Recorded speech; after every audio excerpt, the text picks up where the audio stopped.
has llamado al desierto, Señor de la libertad, y está el corazón abierto a la luz de tu verdad. Subimos con esperanza la escalada cual está, el pueblo de Dios avanza hasta la cumbre.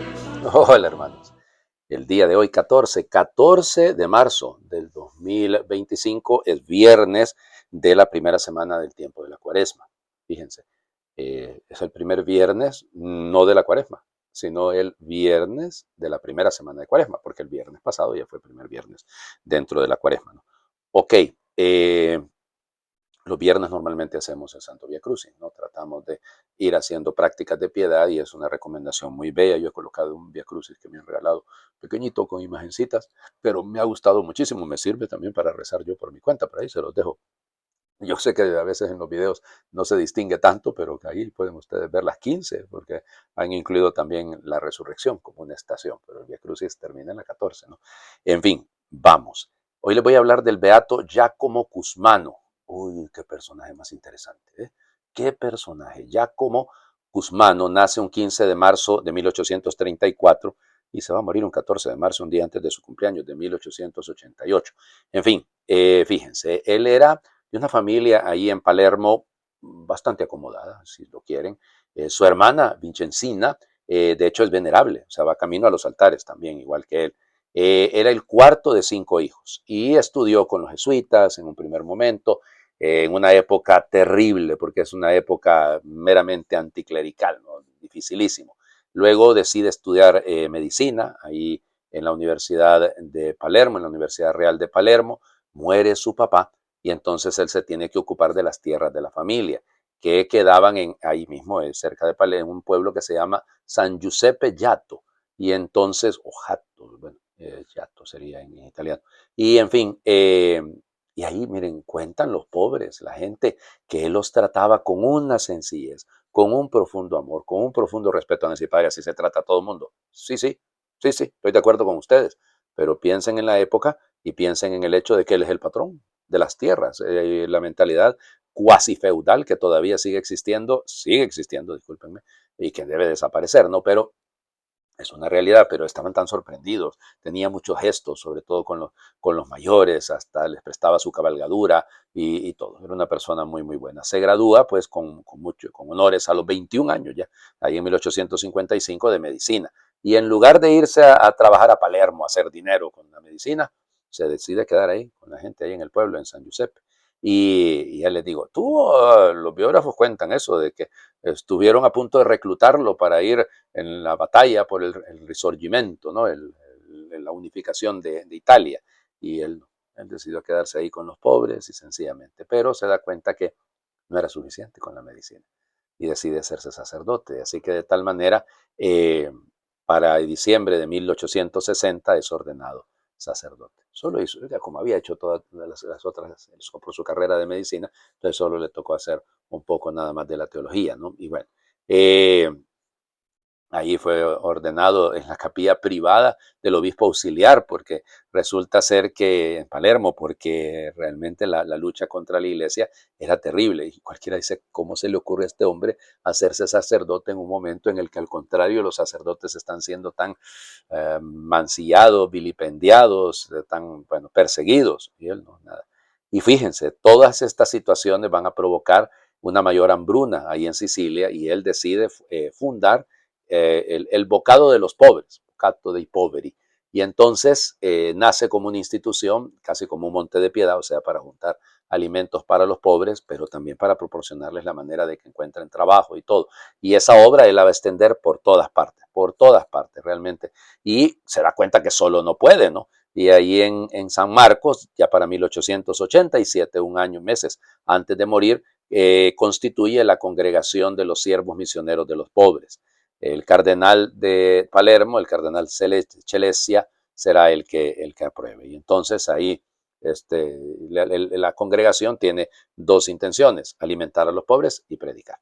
Y bueno, ya les decía, bueno, el arzobispo le llamó el Don Bosco del Sur, Porque claro, los Bosco ahí en el norte, en Turín, y él haciendo todo el bien. Y bueno, como les digo, muere un día antes de su cumpleaños, el 14 de marzo de 1888. Bueno, ahora, el tema de la beatificación y todo fue un proceso un poquito largo, ya desde 1946 se había instituido y será beatificado en 1983, el 30 de octubre de 1983. Bueno, ya les digo, una figura extraordinaria. A mí me encanta eso, el fundador, sacerdote, médico y un hombre de Dios. Vamos a las lecturas del día de hoy. Miren, si me lo permiten, no sé cómo decirlo, pero este es un tema que es importantísimo, este que trata Ezequiel, y que debemos entenderlo todos bien. Entonces, Ezequiel capítulo 18, versículos del 21 al 28. Esto dice el Señor: si el pecador se arrepiente de los pecados cometidos, guarda mis preceptos y practica la rectitud y la justicia, ciertamente vivirá y no morirá. No me acordaré de los delitos que cometió, vivirá a causa de la justicia que practicó. ¿Acaso quiero yo la muerte del pecador? Dice el Señor, y no más bien que enmiende su conducta y viva. Si el justo se aparta de su justicia y comete maldad, no se recordará la justicia que hizo. Por la iniquidad que perpetró, por el pecado que cometió, morirá. Y si dice, no es justo el proceder del Señor, escucha, casa de Israel, con que es injusto mi proceder. ¿No es más bien el proceder de ustedes el injusto? Cuando el justo se aparta de su justicia, comete la maldad y muere. Muere por la maldad que cometió. Cuando el pecador se arrepiente del mal que hizo y practica la rectitud y la justicia, él mismo salva su vida. Si recapacita y se aparta de los delitos cometidos, ciertamente vivirá y no morirá. Palabra de Dios. Te alabamos, Señor. Les digo que es un tema delicado porque cualquiera puede decir, hombre, pero yo he tratado de vivir mi vida santamente por un error. Ah, sí, pero aquí dice si el pecador se arrepiente. Cuidado, entonces no significa que no es ir sumando puntos para ver si entro al cielo. No. Se trata bueno, el día de hoy hice dos, tres cositas malas, pero hice 20 buenas, 20 mayor que 3. Cuidado. Si mis pecados son tan graves, aunque haya hecho muchas cosas buenas, y no me arrepiento, es que volvamos sobre el tema. O sea que el justo también es una persona llamada al arrepentimiento, ¿no? También es una persona que debe convertirse. O sea, el que normalmente, por no naturaleza, pero por actitud, trata de hacer siempre lo correcto, igual que lo haga siempre, pues, y si se equivoca, que pida disculpas. Es decir, que pida perdón. Ahora, también lo sorprendente es la infinita misericordia de Dios, ¿no? Bueno, ¿por qué nos vamos a engañar con este tema? Dios está siempre dispuesto a perdonar. Ahora, si el pecador se arrepiente de sus pecados y guarda mis preceptos, dice, practica la justicia, la rectitud, vivirá, no morirá. No me acordaré de los delitos que cometió. Pero esto es una manga ancha, si lo quieren. El Señor nos está abriendo la puerta a una realidad insospechada, ¿no? Porque Él no lleva cuenta. Es un asunto nuestro, es nuestro deseo. Dios no se cansa de perdonar. Somos nosotros los que nos cansamos de buscar su perdón. Pues sí, ahí está el punto. Entonces no nos asustemos de la misericordia de Dios, pero tampoco nos asustemos de cuando Él, que siendo justo, no nos ve a nosotros actuar en consonancia. No por lo mucho bueno que hayamos hecho, eso ya nos exime de seguir haciendo el mal o de hacer alguna cosa mala. No, Señor, no es compensatorio. Nuestra vida debe ser siempre recta. Y cuando fallamos, inmediatamente, rápidamente buscar el perdón de Dios. Fíjense el Evangelio. Aquí vamos a ver la relación. Mateo, es sermón de la montaña todavía, ¿no? Mateo capítulo 5, versículos del 20 al 26. En aquel tiempo Jesús dijo a sus discípulos, les aseguro que si su justicia no es mayor que la de los escribas y fariseos, ciertamente no entrarán ustedes en el reino de los cielos. Han oído ustedes que se dijo a los antiguos, no matarás y el que mate será llevado ante el tribunal. Pero yo les digo, todo el que se enoje con su hermano será llevado también ante el tribunal. El que insulte a su hermano será llevado ante el tribunal supremo. Y el que lo desprecie será llevado al fuego del lugar de castigo. Por lo tanto, si cuando vas a poner tu ofrenda sobre el altar te acuerdas allí mismo de que tu hermano tiene alguna queja contra ti, deja deja tu ofrenda junto al altar y ve primero a reconciliarte con tu hermano y vuelve luego a presentar tu ofrenda. Arréglate pronto con tu adversario mientras vas con él por el camino. No sea que te entregue al juez, el juez al policía y te metan a la cárcel. Te aseguro que no saldrás de ahí hasta que hayas pagado el último centavo. Palabra del Señor. Gloria a ti, Señor Jesús. Arréglate pronto. Es decir, este es el punto, ¿no? Miren, hay algunos de nosotros que nos acostumbramos a vivir en el pecado y nos parece como que si tendremos tiempo o habrá tiempo para el arrepentimiento. o algunos, lo peor del caso es que tanto nos hemos acostumbrado, tan, como les diría, una conciencia cauterizada, que golpea, o una conciencia laxa, que permite todo, que al final como que no somos conscientes de esto, ¿no? O sea, si su justicia no es mayor que la de los fariseos, oye, entonces, es decir, o nuestra aspiración, nuestra mentalidad o nuestra mente debe estar puesta en siempre algo más. O sea, es decir, no seamos conformistas. Pues vamos, yo no soy tan malo, oiga. Hay gente peor que uno, sí. Sí, hay gente que Dios mío, uy, esos yo no sé cómo los perdona Dios. Igual, pues, o sea, es decir, todos tenemos la misma oportunidad y la misma realidad. O sea, claro, insisto, hay alguno, bueno, el que va practicando el bien se acostumbra a hacer el bien. Ah, pero el que se acostumbra a hacer el mal, ojalá pronto se arrepienta. Y por eso esto, miren, es exigente, ¿no? Han oído que se dijo a los antiguos, no matarás. En cambio les digo, oye, el que se enoje con su hermano, el que lo desprecie, el que lo insulte. Ay, Señor Jesucristo. Por eso no me gusta ver partidos de fútbol.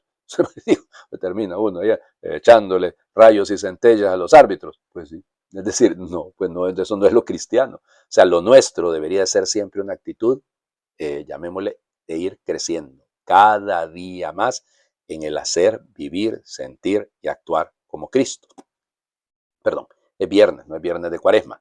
Bueno, yo les digo, puse lo del Via Crucis, les hablé de eso al inicio. Sí, pero si vamos, no es el recorrido de un museo cuando hacemos las estaciones de la cruz. No, no, no. Es un camino que debemos hacer con Él, con el Señor Jesús. Debemos aprender a dejar que nuestra vida sea el mismo camino que Él recorre. Les invito a hacer oración. Son muy cortos los años, es tan breve la vida, pasa rápido el tiempo. Habrá que resistirse sin dar cancha a la furia ni dejar que la entraña se nos llene de inquina. No hay que volar los puentes anulando al hermano que nos hirió por dentro. Hay que pegar los trozos de la historia quebrada y seguir construyendo, más allá de rencores. La guerra nos desangra, el insulto destruye, la enemistad devasta y la inquina nos pudre. Tal vez somos capaces de aparcar los agravios. Tal vez es el perdón el camino marcado desde la cruz y el grito, donde un Dios maltratado le dio la vuelta al odio. Quizás sea la paz, un nombre del amor. Amén. Señor esté con ustedes y les bendiga a Dios por intercesión del Beato Giacomo, Santiago Jacobo Guzmano, el que es Padre, Hijo y Espíritu Santo, y su bendición descienda, les acompañe siempre. Pues ojalá hoy no solo ayunemos y hagamos abstinencia de no comer carne, no, hagamos la experiencia de la cruz, hagamos el camino de la cruz. Yo se los recomiendo de todo corazón. La práctica del Santo Via Crucis nos viene muy, muy bien a todos. Feliz viernes para todos.